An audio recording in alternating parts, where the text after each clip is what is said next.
Hello students. तो आज हम रिवाइज करेंगे चैप्टर नंबर 9 कंपनीज एक्ट का अकाउंट्स के ऊपर। So the chapter is chapter number 9 from section 128 till बेटा 138 और चैप्टर का नाम है अकाउंट्स। नेचुरल है किसके हैं? Of companies. और इसके साथ में इसके क्या है? रूल्स हैं। और रूल्स का नाम भी यही सेम है, the companies accounts of companies rules 2014। साथ में एक अलग से रूल और आएंगे, CSR रूल्स 2014। तो दो सेट ऑफ रूल्स हैं इस चैप्टर के लिए। तो सबसे पहले मैं आपको एक कोड की बता देता हूं। ये 128 से 138 सेक्शन आप कैसे याद रख सकते हैं, फिर एक एक सेक्शन करके हम स्टार्ट करते हैं। देखिए सेक्शन नंबर 128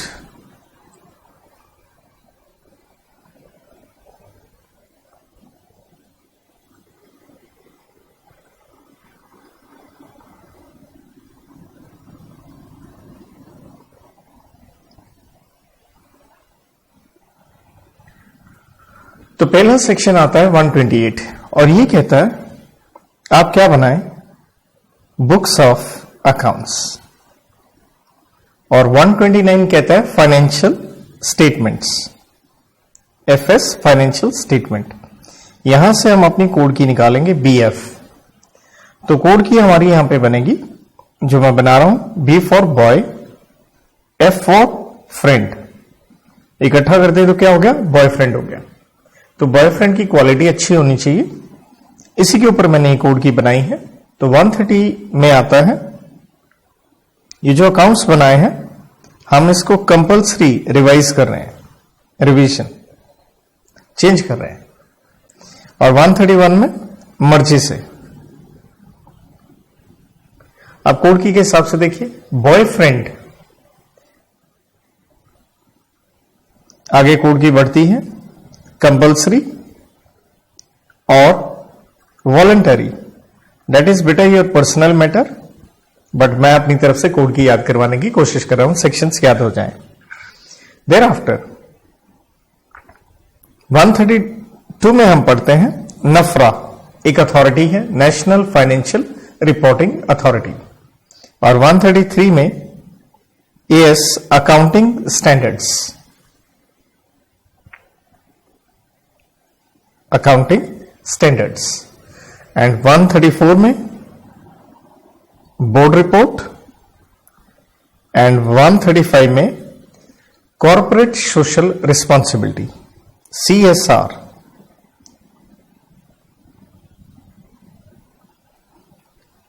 वन 136 में क्या करना है? आपने सर्कुलेट करनी है फाइनेंशियल स्टेटमेंट्स।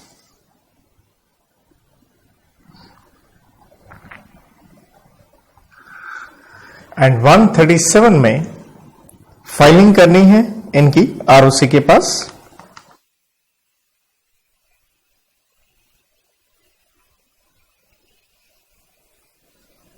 एंड 138 में इंटरनल ऑडिट। तो ये है सेक्शन, एक बार मैंने लिखे, लेकिन मेन है कोड की। बॉयफ्रेंड कंपल्सरी या फिर वॉलंटरी। आगे कोड की क्या बनती है? कंपल्सरी हो या वॉलंटरी हो, क्या करें? नफरा एक अथॉरिटी है, नेशनल फाइनेंशियल रिपोर्टिंग अथॉरिटी। तो कोड की यूं बनाई है, अथॉरिटी से पूछो। और पूछने के बाद नेचुरल है, बॉयफ्रेंड स्टैंडर्ड का तो होना चाहिए, स्टैंडर्ड का हो। और साथ में बोर्ड से क्या बनवा लो? एक उससे रिलेटेड, बॉयफ्रेंड से रिलेटेड एक रिपोर्ट बनवाओ, रिपोर्ट बनवाओ। क्या वो रिस्पॉन्सिबल है?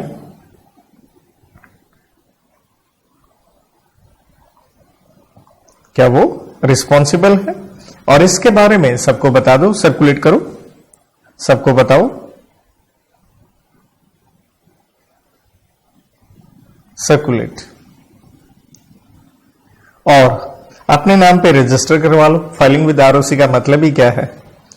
रजिस्टर करवा लो कि हां जी ये सामान मेरा है,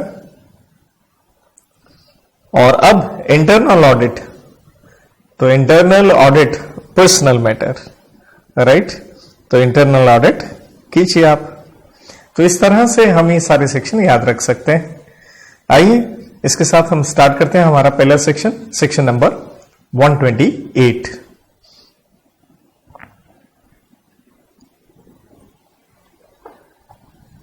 सेक्शन 128 डील करता है बुक्स ऑफ अकाउंट्स। लेकिन बुक्स ऑफ अकाउंट्स की हमें डेफिनेशन दी गई है, तो पहले वो पक्का आनी चाहिए। सेक्शन 2 सब सेक्शन 13 में है, इंक्लूड्स इंक्लूसिव है डेफिनेशन, और इसमें बताई गई हैं 4 चीजें। एक, रिसीट एंड एक्सपेंडिचर, पैसा आया एंड गया।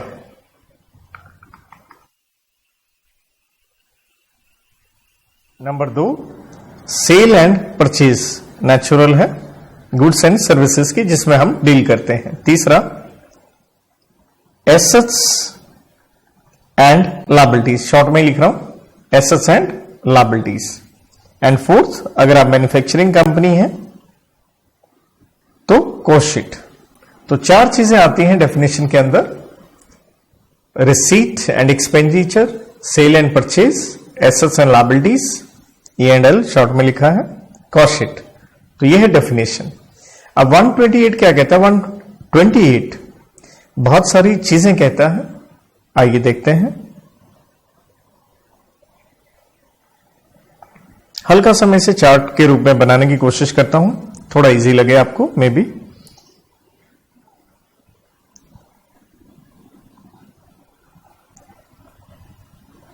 सेक्शन 128, तो सबसे पहले देखिए 128 में हम बात कर रहे हैं डेफिनेशन की, ये हमने कर ली कि भाई बुक्स ऑफ अकाउंट्स में आएगा क्या क्या। अब नेक्स्ट है, क्या ये बुक्स बनानी कंपलसरी है? हां, ये हर कंपनी के लिए कंपलसरी है।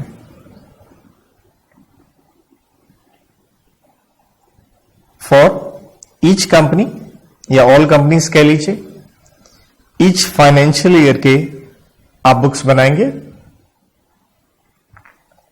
इंक्लूडिंग आपके जो ब्रांच ऑफिसेस हैं उनकी भी बनाएंगे। और बुक्स क्या होनी चाहिए? बुक्स होनी चाहिए प्रॉपर। तो बुक्स प्रॉपर कब होती हैं? तो यहां एक छोटी सी कोड की से हम बात करेंगे, डेफ, डम्ब एंड डेफ, उसी से। सो डी से है, आप डबल एंट्री सिस्टम फॉलो करेंगे, सिंगल एंट्री नहीं करेंगे। ई से आप इलेक्ट्रॉनिक फॉर्म में मेंटेन कर सकते हैं। ए से एक्रूअल बेसिस पे आप बुक्स बनाएंगे, और एफ से फेयर भी होना चाहिए, जिसका मतलब है बुक्स क्या हो? ट्रू हो। तो ये हो गया हमारा प्रॉपर बुक्स। इसके बाद बारी आती है प्लेस।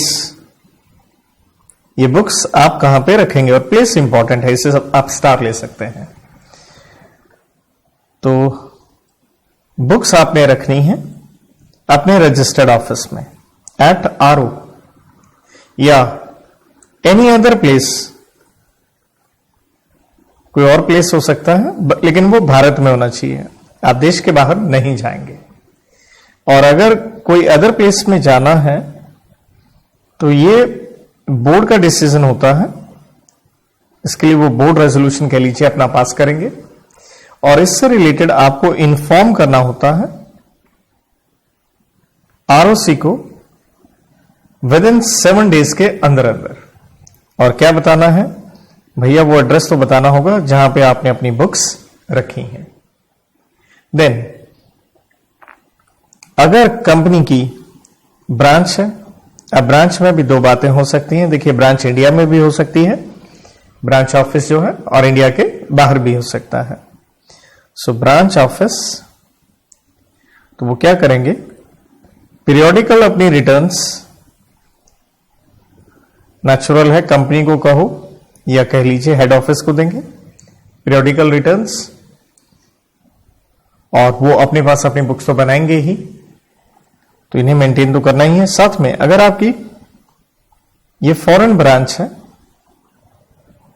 तो इन दैट सिचुएशन इन्हें क्वार्टरली अपनी बुक्स बना के हेड ऑफिस को, कंपनी को देनी है। देयर आफ्टर प्रिजर्वेशन, ये बुक्स आपने 8 साल के लिए मेंटेन करनी है। 8 इयर्स नेचुरल है, पिछले 8 साल। लेकिन अगर आपको बने हुए 8 साल से कम हुए हैं तो अंडरस्टूड है उतने साल, लेकिन लॉन्गर पीरियड हो सकता है अगर सेंट्रल गवर्नमेंट ने आपको कहा है ज्यादा समय के लिए बुक्स बनाए, और उसकी वजह क्या होती है, कंपनी के खिलाफ कोई इन्वेस्टिगेशन चल रही है।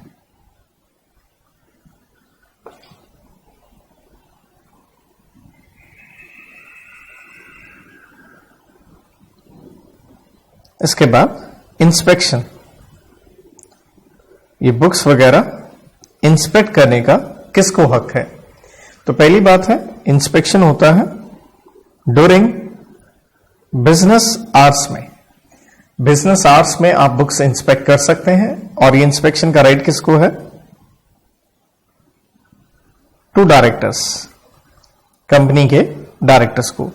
लेकिन वो अपना एक ऑथराइज्ड एजेंट क्या कर सकते हैं, भेज सकते हैं, क्योंकि ये केस में हेल्ड किया गया था Vakharia versus supreme general film exchange limited. और इसके बाद ये है, अगर बुक्स बन रही हैं हिंदुस्तान के बाहर, books abroad, that means foreign branch या ऑफिस हो गया, तो उससे रिलेटेड जो डायरेक्टर्स हैं एक रिक्वेस्ट देंगे कि हमें ये बुक्स वगैरह चाहिए, तो आपको उस रिक्वेस्ट में पीरियड वगैरह बताना है, कितने समय की आपको बुक्स देखनी है, एंड देन 15 डेज के अंदर अंदर ये बुक्स आपको फर्निश कर दी जाएंगी। इसके बाद अगर सब्सिडरी कंपनी है आपकी, अगर आपकी सब्सिडरी कंपनी है, तो उसका इंस्पेक्शन जो है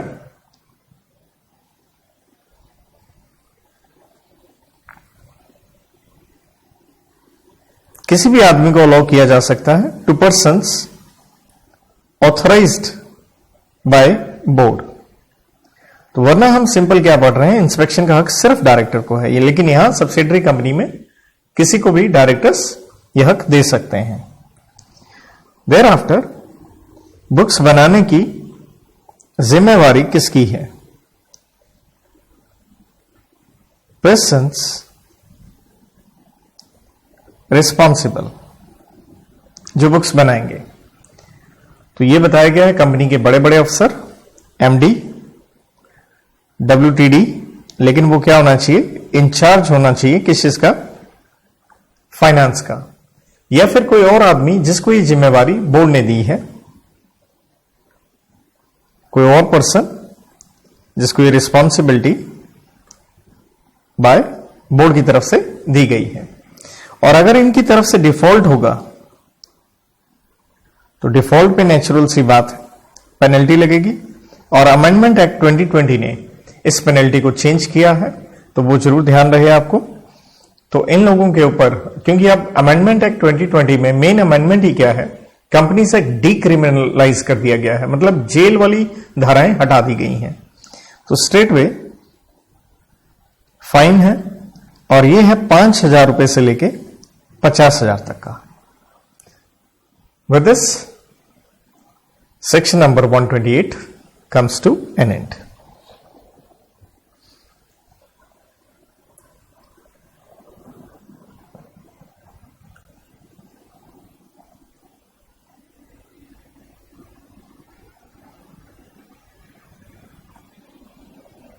सेक्शन 129, अगर 129 इसी की पैरिटी में देखें, काफी हद तक कुछ चीजें मिलती जुलती भी हैं। तो 129 को जब हम देखते हैं, पहली बात 129 आता है आपकी फाइनेंशियल स्टेटमेंट्स के ऊपर। तो सबसे पहले इसकी डेफिनेशन आती है अंडर सेक्शन 2 सब सेक्शन 40 के अंदर, जिसमें है 5 बातें: balance sheet, P&L, income and expenditure, cash flow statement, statement of changes in equity, and last notes to accounts. लेकिन कैश फ्लो स्टेटमेंट नहीं चाहिए होती ओएसडी को। ओएसडी बोले तो ओ से ओपीसी, एस से स्मॉल कंपनी, जिसे आप सब सेक्शन 85 में पढ़ के आते हैं, डॉर्मेंट सेक्शन 455 में, और ओपीसी सेक्शन 2 सब सेक्शन 62 में। इनको कैश फ्लो स्टेटमेंट नहीं चाहिए होती। और नवंबर 2020 में इसी के ऊपर एक एमसीक्यू क्वेश्चन भी आया था कि कैश फ्लो स्टेटमेंट ओपीसी को चाहिए या नहीं। देयर आफ्टर, अब जब फाइनेंशियल स्टेटमेंट्स आपने बनानी है, क्या क्या है उससे रिलेटेड रिक्वायरमेंट्स। तो रिक्वायरमेंट्स जैसे हमने 128 में पढ़ा, ट्रू एंड फेयर व्यू होना चाहिए, सेम वही चीज है।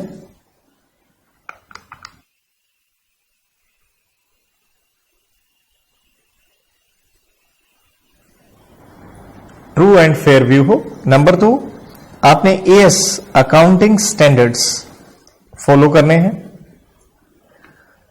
अकाउंटिंग स्टैंडर्ड फॉलो करने हैं। और अकाउंटिंग स्टैंडर्ड का सेक्शन हम यहीं पे साथ में ही कर लेते हैं। 133 सेक्शन इस पे डील करता है अकाउंटिंग स्टैंडर्ड्स के ऊपर। तो अकाउंटिंग स्टैंडर्ड्स क्या होंगे? सीजी सेंट्रल गवर्नमेंट बताएगी, और ये अकाउंटिंग स्टैंडर्ड बनाए जाएंगे आईसीआई से पूछ के, या उनकी रिकमेंडेशन कह लीजिए, उनकी रिकमेंडेशन पे। और आईसीआई को यहां कंसल्ट करना पड़ेगा अथॉरिटी को, डेट इज नफरा, जिसके ऊपर हम 132 में पढ़ेंगे। तो इस तरह से 3 टायर सेटअप है। अगर अकाउंटिंग स्टैंडर्ड में कोई आपकी डेविएशन आती है, चेंजेस आते हैं, तो आपने उसके रीजंस साथ में फाइनेंशियल इफेक्ट्स भी बताने हैं। और आप ये अपनी स्टेटमेंट्स बनाएंगे शेड्यूल नंबर 3 के मुताबिक, शेड्यूल नंबर 3 के अकॉर्डिंग। तो शेड्यूल 3 में जब आप बनाएंगे, लेकिन ये शेड्यूल 3 नहीं लगेगा, नॉन एप्लीकेबल है, और ये नॉन एप्लीकेबल है फॉर ये स्पेशल कंपनीज के लिए, बैंकिंग कंपनी, इंश्योरेंस, इलेक्ट्रिसिटी, या इसी तरह की जो किसी स्पेशल एक्ट में आती हूं। इसके बाद फाइनेंशियल स्टेटमेंट जब आप बना रहे हैं, यहां पे बीओडी की, बोर्ड ऑफ डायरेक्टर्स की एक ड्यूटी है, और उनकी ड्यूटी यह आती है कि उन्हें एजीएम में ये फाइनेंशियल स्टेटमेंट ले डाउन करनी है, पेश करनी है, और साथ में consolidated financial statement, that means combined books, किसके साथ? विद अपनी associate company, subsidiary company. Associate जिसे आप सबसेक्शन 6 में पढ़ते हैं, और सब्सिडरी सबसेक्शन 87 में। साथ में इन दोनों की ही, इन दोनों से रिलेटेड ही आपको एक स्टेटमेंट बनानी पड़ती है ऑफ सेलिएंट फीचर्स के ऊपर। तो एक सेलिएंट इंपॉर्टेंट जो इनकी फीचर्स हैं, उनके ऊपर आपने एक स्टेटमेंट बनानी है, जिसे एओसी 1 में बनाया जाता है। सेंट्रल गवर्नमेंट चाहे तो इस चीज से रिलेटेड एग्जाम्पशन दे सकती है, क्लास या क्लासेस ऑफ कंपनीज को by CG in public interest. Thereafter financial statement बनाने की जिम्मेवारी भी किसकी है? Persons responsible. तो यहां पे आप आंसर अपना क्या लिख लीजिए? सेम एज सेक्शन 128, वही MD WTD that is in charge of finance,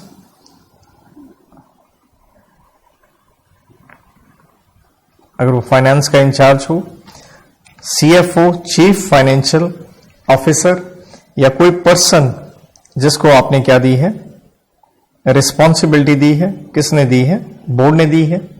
लेकिन अगर इफ एब्सेंस, मतलब अगर ये लोग ना हो,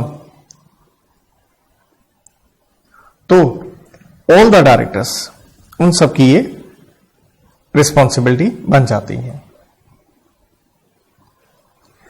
इसके बाद अमेंडमेंट एक्ट 2020 ने 129 से related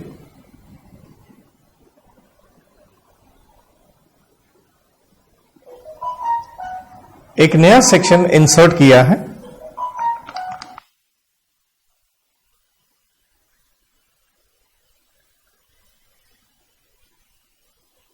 that is section number 129A, A for amendment.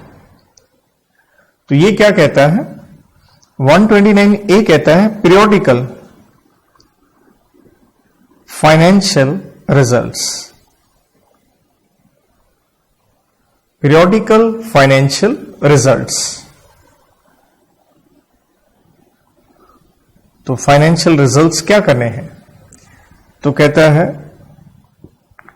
Central government में रिक्वायर, सेंट्रल गवर्नमेंट कह सकता है किसके लिए? क्लास या क्लासेस ऑफ, ये है मेन पॉइंट, अनलिस्टेड कंपनीज के लिए आया है ये, कि कुछ अनलिस्टेड कंपनीज के लिए उन्हें अपने पीरियोडिकल फाइनेंशियल रिजल्ट्स बनाने होंगे। प्रिपेयर करें,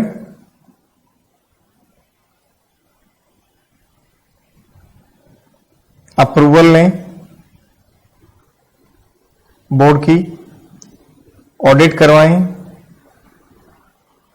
और फाइल करें ROC के पास 30 दिन के अंदर अंदर। 129A। इसके बाद हम मूव करते हैं रिवीजन वाले हिस्से पे, कि बुक्स ऑफ अकाउंट जो मैंने कहा था कंपलसरी या वॉलंटरली आप चेंज कर सकते हैं।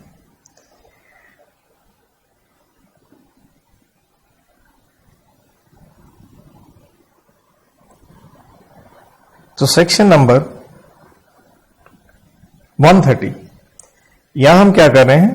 Compulsory revision.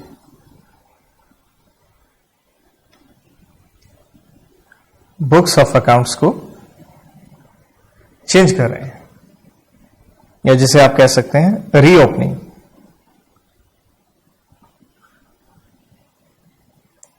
रिकास्ट। अब क्यों कर रहे हैं भाई ये books of accounts financial statement क्यों कर रहे हैं साम?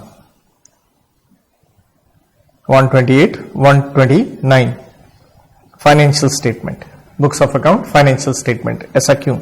और कंपलसरी मींस कौन कह रहा है आपको? तो पहली बात यहां क्या है? एप्लीकेशन दी है। किसने दी? किसको दी? तो एप्लीकेशन दी है 5 लोगों ने। ये इस तरह से आपको याद होना चाहिए, MCQ क्वेश्चन आ जाता है। नवंबर 2020 में इसके ऊपर क्वेश्चन भी आया। सिर्फ एक आदमी का नाम पूछ लिया, बताओ ये एप्लीकेशन। तो आपको यहां MCQ से प्रश्न आपके लिए टफ हो जाते हैं, एक भी वर्ड मिस नहीं कर सकते, गलती हो सकती है, सारी ऑप्शन ठीक लगती हैं। तो ये है सेंट्रल गवर्नमेंट, इनकम टैक्स वाले, इनकम टैक्स अथॉरिटीज कह लीजिए, उन्होंने एप्लीकेशन दी है, सेबी ने दी है, या फिर कोई और रेगुलेटरी बॉडी कहो, अथॉरिटी कहो, या any concern person, any concern person. तो इस तरह से ये 5 लोग हो सकते हैं। और ये एप्लीकेशन किसको दे रहे हैं? कोर्ट NCLT को, नेशनल कंपनी लॉ ट्राइब्यूनल। अब इनका आगे क्या आएगा? नेचुरल सी बात है, इनका आएगा जी ऑर्डर। तो ऑर्डर क्यों आएगा, किस वजह से आएगा कि चेंज करो अपनी बुक्स? तो इन्हें लगता है दो बातें, कि आपने फ्रॉड वगैरह किए हैं, मतलब बुक्स जो बनाई हैं फ्रॉडुलेंट मैनर में बनाई हैं। नंबर दो, जो कंपनी के अफेयर्स हैं, मतलब काम करने का जो तरीका रहा है बहुत ही गलत तरीके से रहा है, मिसमैनेज्ड है। तो मिसमैनेज्ड है तो बुक्स कहां से ठीक होंगी, जिसके ऊपर रिलायबिलिटी के ऊपर डाउट आता है। लेकिन ये ऑर्डर देने से पहले, बिफोर ऑर्डर, ये एक एप्लीकेंट्स को एक राइट देंगे, एक नोटिस जारी करेंगे टू एप्लीकेंट्स, जो ऊपर मैंने 5 लोग लिखे, उनको एक नोटिस जारी होगा ताकि उनकी रिप्रेजेंटेशन, इन एप्लीकेंट्स की रिप्रेजेंटेशन ये दे सकें अपनी, और उस रिप्रेजेंटेशन को कंसिडर करने के बाद एनसीएलटी अपना ऑर्डर देगी। जब ये बुक्स रीओपन हो रही हैं, तो जैसे हमने 128 में पढ़ा, बुक्स बनती हैं 8 साल के लिए, तो जब रीओपन होंगी कितने समय के लिए? नेचुरल है 8 preceding financial year, unless longer period की बुक्स बन रही हो, जैसे मैंने लॉन्गर बताया था आपको, सेंट्रल गवर्नमेंट ने कहा हो, तो 8 साल की मोटा मोटा कह लीजिए बुक्स ओपन होंगी। 131 में हम वॉलंटरी अपनी मर्जी से रिवाइज कर रहे हैं, voluntary revision of financial statement कहें, बोर्ड रिपोर्ट, इनको हम रिवाइज करना चाह रहे हैं। तो कौन चाह रहा है ये? डायरेक्टर्स कंपनी के। उन्हें लगता है कुछ गड़बड़ हो गई है फाइनेंशियल स्टेटमेंट्स में, कि जो बनाई हमने इनमें कुछ गड़बड़ हो गई है, और इस काम के लिए वो एप्लीकेशन देंगे। एप्लीकेशन सेम वही टू एनसीएलटी, इनको देंगे।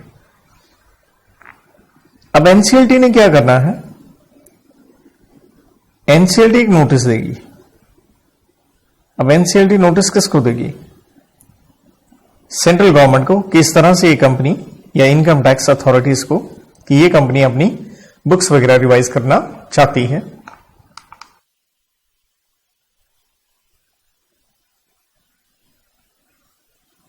लॉजिक सेम है, ताकि इनका रिप्रेजेंटेशन, इनको नोटिस देने के बाद, उसको कंसीडर करने के बाद एनसीएलटी अपना क्या दे? ऑर्डर दे। देयर आफ्टर ये जो रिवीजन आप करते हैं, ओनली एक ही बार कर सकते हैं, once in a financial year, ये नहीं कि 50 बार आप करते रहें।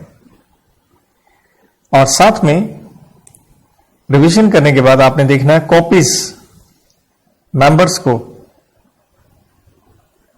आपने मेंबर्स को, आरओसी को सेंड करनी है। अंडरस्टूड है? रिवाइज्ड कॉपीज आपने भेजनी है। तो thereafter we move to the नफरा part.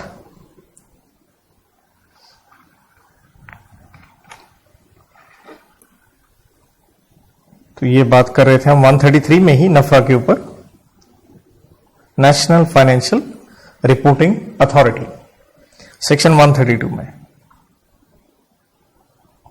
National financial reporting authority, नफरा। तो नफरा एक अथॉरिटी है।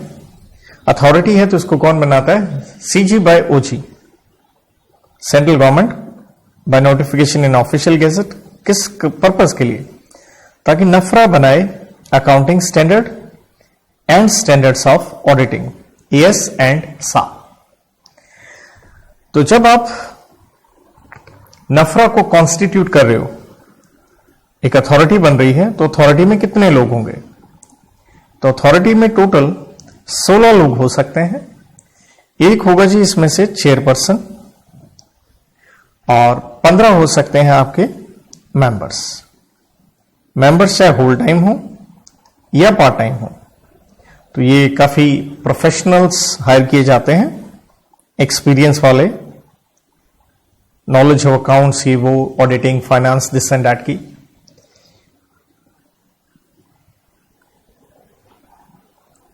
और साथ में इनसे रिलेटेड एक चीज ये है, इनका कोई कॉन्फ्लिक्ट ऑफ इंटरेस्ट नहीं होना चाहिए। तो कॉन्फ्लिक्ट ना हो तो इनकी एक क्वालिफिकेशन कहें, एलिजिबिलिटी कहें, वो डाली गई है नो एसोसिएशन।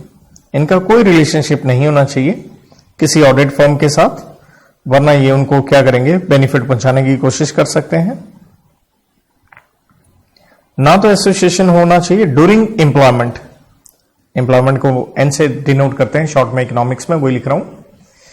और जब ये नफरा में आ गए हैं तब भी एसोसिएशन नहीं होना चाहिए। And 2 years after ceasing to hold position, मतलब जब नफरा से चले जाएंगे 2 साल तक, तब भी इनका कोई लिंक नहीं होना चाहिए। अब बेसिक अगर हम इनके फंक्शंस देखें, या जैसे आप कह सकते हैं पावर्स, तो मेन जो पावर्स हैं, तो सीए के खिलाफ इन्वेस्टिगेशन यही लोग करेंगे बेटा। तो ये इन्वेस्टिगेट करेंगे, कहीं कोई प्रोफेशनल मिसकंडक्ट तो नहीं हुआ, और डिसिप्लिनरी प्रोसीडिंग्स ली जाएंगी। प्रोफेशनल मिसकंडक्ट, डिसिप्लिनरी कार्रवाई, proceedings they will be doing.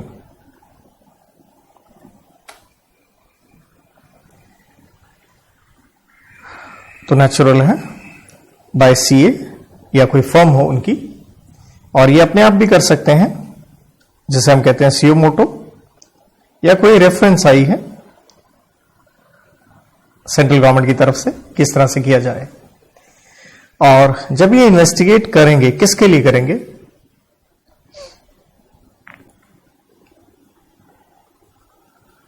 कि जहां प्रोफेशनल मिसकंडक्ट हुआ एज टू क्लास कहें या क्लासेस ऑफ कंपनीज, जैसे यहां बताया गया है। ये इंपॉर्टेंट पार्ट है, हमें पता होना चाहिए। Listed company, unlisted, public company, इसमें कुछ लिमिट्स हैं। इस कंपनी की या तो पेड अप कैपिटल हो 500 crore, paid up capital 500 crore की, या फिर टर्नओवर हो 1000 करोड़ की, टर्नओवर कम से कम 1000 करोड़ की, या फिर एग्रीगेट टोटल, मैं इसे कहता हूं दिलवाले दुल्हनिया ले जाएंगे, DDL, deposits, debentures, loan 500 crore के। तो ऐसी कंपनियों में अगर कुछ गड़बड़ हुई है, दे कैन डू दीज कार्रवाईज। और साथ में इसके अलावा और भी कंपनियां बताई गई हैं, बैंकिंग, इंश्योरेंस, इलेक्ट्रिसिटी, ये स्पेशल एक्ट वाली। और साथ में इनकी पावर्स में आ जाता है, इनके पास पावर्स हैं सिविल कोर्ट की। एक आम जैसे कोर्ट की पावर होती है, वो पावर है इनके पास सिविल कोर्ट, जिसे हम कहते हैं सीपीसी, सिविल प्रोसीजर कोड। ये किसी भी आदमी को सम्मन जारी कर सकते हैं और उसको कंपेल कर सकते हैं, आना पड़ेगा और प्रोड्यूस करने पड़ेंगे उसे कागज, डॉक्यूमेंट्स, बुक्स एटसेट्रा, और आप उसे एग्जामिन कर सकते हो ऑन ओथ, मतलब गीता की कसम खाओ, ऑन एफिडेविट जिसे हम कहते हैं। और जहां पे एक और चीज प्रोफेशनल से रिलेटेड हम ले लें, अगर इन्वेस्टिगेशन में आप साबित हो गए, प्रूव्ड हो गया कि यस गड़बड़ करी है, इन दैट सिचुएशन आपके ऊपर एक रोक लग जाएगी प्रैक्टिस के ऊपर 6 महीने से 10 साल। साथ में आपको फाइन वगैरह वो एक्स्ट्रा लगेगा। तो फाइन लग सकता है अगर आप इंडिविजुअल हैं या चार्टर्ड की फर्म है तो अलग अलग है। तो अगर आप इंडिविजुअल हैं 1 लाख से 5 टाइम्स किस चीज का, जितनी आपने अपनी फीस रिसीव करी है। और अगर आप फर्म हैं तो मिनिमम 5 लाख से 10 टाइम्स जो आपने फीस रिसीव करी है। 133 हमने पहले पढ़ लिया अकाउंटिंग स्टैंडर्ड, और 134 वेरी इंपॉर्टेंट सेक्शन,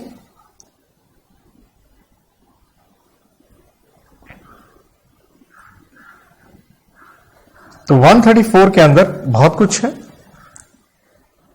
पहले तो आपको ये पता होना चाहिए इसके अंदर है क्या क्या। इसके अंदर है साइनिंग, और साइनिंग भी एक चीज की नहीं है, दो चीजों की है, फाइनेंशियल स्टेटमेंट साथ में बोर्ड रिपोर्ट। और साइनिंग के साथ साथ बोर्ड रिपोर्ट के क्या कंटेंट्स होते हैं वो भी आप यहां देखते हैं। और इसके साथ साथ सेक्शन 134 में हम देखते हैं डायरेक्टर्स की एक रिस्पॉन्सिबिलिटी स्टेटमेंट।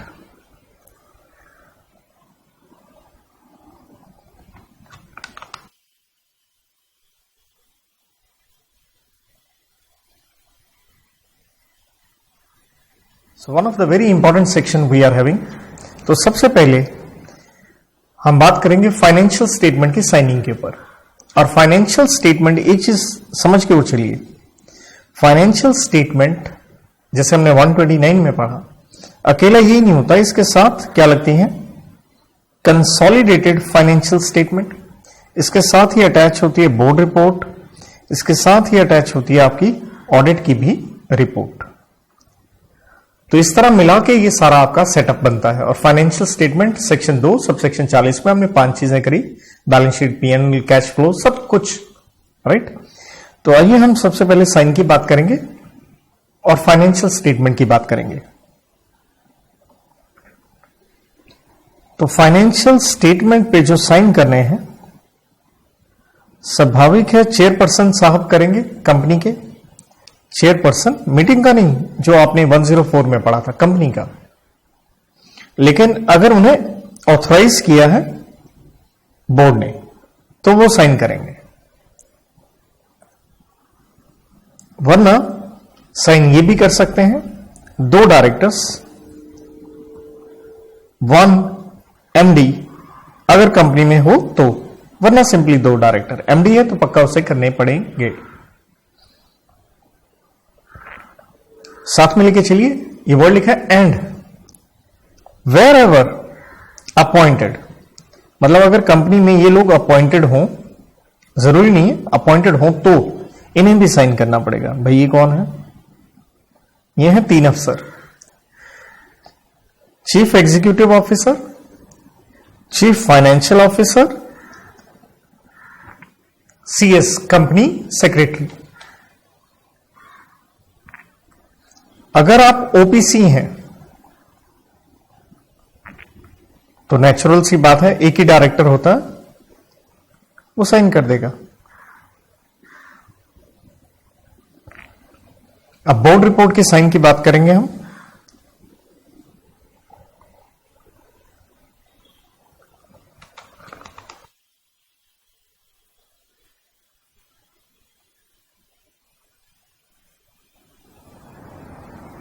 तो बोर्ड रिपोर्ट पे भी साइन जैसे ऊपर हमने लिखा बिल्कुल उसी तरह से, चेयरपर्सन ऑफ कंपनी अगर ये ऑथराइज्ड बाय बीओडी है, बोर्ड ऑफ डायरेक्टर। और दरअसल लॉ में वर्ड एंड लिखा है, लेकिन हमें उसे रीड करना चाहिए और 2 डायरेक्टर्स, 2 डायरेक्टर्स, उनमें से क्या होना चाहिए, एक एमडी इफ एनी, अगर कंपनी में हो तो ये होगी साइनिंग की बात। लेकिन असली कहानी कहां आती है, या उस कहानी से पहले हम एक इजी चीज और ले लेते हैं, डीआरएस, जो मैंने ऊपर कहा, डायरेक्टर रिस्पॉन्सिबिलिटी स्टेटमेंट, डीआरएस कह लीजिए इसे शॉर्ट में। डायरेक्टर रिस्पॉन्सिबिलिटी जो स्टेटमेंट बनेगी 134 में सबसेक्शन 5 में बनती है ये, तो इसके क्या कंटेंट्स होंगे, यहां 5 पॉइंट। तो उसके लिए मैं कोड की बना रहा हूं, एलआईसी की, एलआईसी तो आप सारे जानते हैं, पॉलिसी लेते हैं उससे हम, तो उसी से है। एल से क्या सारे लॉ के कंप्लायंसेस हो गए, क्या कंपनी में इंटरनल फाइनेंशियल कंट्रोल सिस्टम है, एंड सी से रिलेटेड क्या हम गोइंग कंसर्न, ये आ गया सी, क्या कंपनी एक गोइंग कंसर्न बेसिस पे चल रही है, उसके हिसाब से बुक्स वगैरह बना रही है? तो LIC की कोड की है मेरी तरफ से स्टैंडर्ड पॉलिसी का रिकॉर्ड। LIC की स्टैंडर्ड पॉलिसी का रिकॉर्ड। स्टैंडर्ड वर्ड मैंने क्यों इस्तेमाल किया? अकाउंटिंग स्टैंडर्ड्स फॉलो हो रहे हैं या नहीं, कोई डेविएशन हो या नहीं, अकाउंटिंग पॉलिसीज जो कंपनी फॉलो कर रही है क्या वो रीजनेबल हैं, क्या वो प्रूडेंट हैं, NR से क्या कंपनी में प्रॉपर रिकॉर्ड्स बनाए जा रहे हैं, कहीं ऐसा तो नहीं है फ्रॉड हो रहे हों। तो ये 6 पॉइंट है। इसके बाद जो मेन हिस्सा आता है that is contents, natural axis के बोर्ड रिपोर्ट के। इसको भी याद रखने के लिए एक कोड की मैं इस्तेमाल करूंगा। तो कोड की है अब राम शाहरुख के बेटे का नाम है, तो उसी के ऊपर 2013 में बेटा हुआ था, 2013 में एक्ट आया था, मेरी कोड की बन गई अब राम। R 3 बार हम पॉइंट इस्तेमाल करेंगे। अब राम, ये बन गया जी अब राम। तो अब्राम का कौन है? एक कूल डैडी है, अब्राम कूल डैडी। तो कूल में जो C है वो भी 3 पॉइंट बनाऊंगा। कूल में OO एंड में इस्तेमाल करेंगे, अदर मैटर्स आ जाता वो, और फिर ये आ गया कूल। और डैडी में ये D कई सारे आएंगे, वैसे भी डैडी के स्पेलिंग में D बहुत सारे आ जाते हैं, एंड A O से अदर मैटर्स में दुनिया भर का। तो A से रिलेटेड है एनुअल रिटर्न, जिसके ऊपर हम पढ़ के आए थे बेटा 92 में 60 डेज ऑफ AGM फाइल करनी थी MGT 7 में। तो एनुअल रिटर्न से रिलेटेड लिखें, और उसका कोई वेब लिंक है तो वो बताएं। यह है बोर्ड मीटिंग साल में कितनी हुई, उनका नंबर बताइए। R से अभी आपने देखा एक पॉइंट, तो 3 लेने हैं। डायरेक्टर रिस्पॉन्सिबिलिटी स्टेटमेंट एक पॉइंट हो गया, रिस्पॉन्सिबिलिटी स्टेटमेंट। R से रिजर्व्स में आपने कितना पैसा ट्रांसफर किया, जिसके ऊपर 123 में भी आप डिविडेंड में देखते हैं कि आप रिजर्व में ट्रांसफर कर लीजिए जो बोर्ड को उचित लगे। R से ही कंपनी के जो भी रिस्क हैं उससे रिलेटेड आपकी स्टेटमेंट। A से आपके अफेयर्स, कंपनी के जो अफेयर्स हैं उनकी स्टेटमेंट क्या हालत है। और M से महत्वपूर्ण चेंजेस, मटेरियल चेंजेस जो हुए हैं साल खत्म होने के बाद, till the date of filing of report, after financial year कह लीजिए। एंड C से रिलेटेड 3 पॉइंट ये आ जाते हैं कि भैया कंजर्वेशन कितना का आपने बचाया, एनर्जी, फाइनेंशियल, ये आपकी फॉरेन एक्सचेंज, टेक्नोलॉजिकल अपग्रेडेशन, तो कंजर्वेशन, थोड़े अच्छे कार्य जो आपने किए। अच्छे कार्यों में CSR आ जाता है। और C से कॉन्ट्रैक्ट या अरेंजमेंट जो कंपनी ने किए विद रिलेटेड पार्टी, अपने डायरेक्टर्स के साथ, यूं कह लीजिए। और L से पॉइंट है LIG, लोन इन्वेस्टमेंट गारंटीज जो कंपनी ने करी, ये आता है अंडर सेक्शन 186। डैडी में डायरेक्टर से दुनिया भर के पॉइंट हैं। पहले तो D से एक नॉर्मल पॉइंट ले लो डिविडेंड का, प्रपोज, क्योंकि बोर्ड ही करता है ना, और बाद में फाइनल शेयर होल्डर्स करते हैं GM में, उसको बढ़ा नहीं सकते वो। देन डायरेक्टर से रिलेटेड दुनिया भर के यहां पॉइंट है। तो डायरेक्टर से रिलेटेड या मेरे पास इधर स्पेस है, यूज कर लेता हूं। तो डायरेक्टर से रिलेटेड आप बता दीजिए इंडिपेंडेंट डायरेक्टर के बारे में, कितने हैं, कैसे अपॉइंट हुए, दिस एंड दैट। ये इनके ऊपर पॉलिसी किस तरह से आप अपॉइंट करते हैं, रेम्युनरेशन देते हैं, रिमूवल करते हैं, वगैरह वगैरह। और इनकी परफॉर्मेंस किस तरह से चेक करी जाती है, कौन चेक करेगा, दिस एंड दैट, डायरेक्टर सही कार्य कर रहे हैं या नहीं। देन A से आ गया ऑडिटर साहब के ऊपर। तो ऑडिटर साहब के कार्यों में दो महत्वपूर्ण कार्य ये बन जाते हैं। एक तो भाई ऑडिटर साहब ने अपनी जो रिपोर्ट दी है कहीं वो क्वालिफाइड तो नहीं है, नेगेटिव एडवर्स रिमार्क्स ये वो, तो उसके ऊपर बोर्ड की क्या कार्रवाई है, उनका क्या नजरिया है। एंड देन ऑडिटर से रिलेटेड एक चीज आती है, अगर फ्रॉड हुए हों और उसका अमाउंट 1 करोड़ से कम का हो तो उन्हें बोर्ड को बताना पड़ता है, वरना सेंट्रल गवर्नमेंट के पास जाना पड़ता है 143 सबसेक्शन 12 से रिलेटेड। एंड ओ से रिलेटेड ये अदर्स आगे जो रूल्स में दुनिया भर के पॉइंट बताए हुए हैं, रूल नंबर 8 में बताए गए हैं एग्जैक्टली कहें तो रूल नंबर 8 में जितना मर्जी लिख लीजिए, ये पॉइंट्स का कोई अंत ही नहीं है। ये है आप अपने फाइनेंशियल हाइलाइट्स बता दीजिए, आपके अफसरों में बदलाव, चेंजेस, डायरेक्टर में, केएमपी में, और आपकी एसोसिएट कंपनी सब्सिडरी वगैरह बन गई या हट गई, आपके कोर्ट केसेस, ये सब सेक्सुअल हरासमेंट से रिलेटेड कंपनी में कोई क्राइटेरिया, कोई पॉलिसी जो आप मैनेज कर रहे हो। आप मैन्युफैक्चरिंग कंपनी है तो कॉस्ट रिकॉर्ड्स, तो इस तरह की कई सारी चीजें, नेचर ऑफ बिजनेस, ये वो etcetera etcetera etcetera, long list.